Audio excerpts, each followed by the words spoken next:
রাতের বেলা লাইট বন্ধ করে ঘুমালে কি হয় এবং ঘুমানোর আগে হযরত মুহাম্মদ সাল্লাল্লাহু আলাইহি সাল্লাম আমাদের কয়েকটি কাজ করতে নিষেধ করেছেন।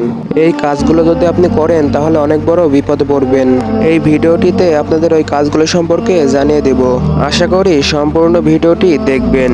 আর আপনি যদি আমার চ্যানেলে নতুন হয়ে থাকেন তাহলে পরবর্তী ভিডিওগুলো পাওয়ার জন্য প্লিজ চ্যানেলটিকে সাবস্ক্রাইব করে পাশে থাকা বেল আইকনটি অন করে দিন।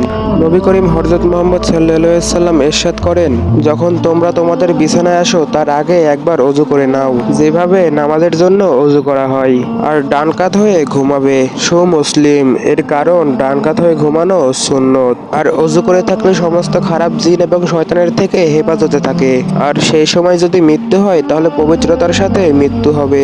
আর কেউ ওযু করা অবস্থায় যদি ঘুমানোর সময় একটি স্বপ্ন দেখে তাহলে ওই স্বপ্ন সত্যিতে পরিণত হবে। মুসলিম। এছাড়াও ঘুমানোর আগে বিসমিল্লাহ বলে ঘুমাবেন। এছাড়াও প্রত্যেকদিন ঘুমানোর আগে বিছানাটা পরিষ্কার করা উচিত, কারণ আপনি না থাকা অবস্থায় আপনার বিছানায় কে কে বিবরণ করেছে সেটা আপনি জানেন না। কোনো নাপাক বস্তুও আপনার বিছানায় থাকতে পারে, তাই বিছানাটা সবসময় ঝেড়ে নেওয়া উচিত।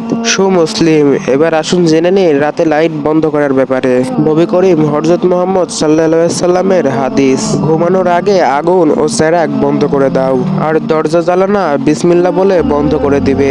অপর এক বর্ণনায় আছে চেরাগ বন্ধ করে দাও, কেননা অনেক সময় ইঁদুর চেরাগ বা আগুন টানা হেঁচড়া করে ঘরে আগুন লাগিয়ে দেয়। তাছাড়া লাইট জ্বালিয়ে ঘুমালে চিকিৎসক বলে যে লোক রাতে লাইট জ্বালিয়ে ঘুমায় তার ওজন বৃদ্ধি পায় এবং ক্যান্সারের মতো মারাত্মক রোগও সৃষ্টি হতে পারে।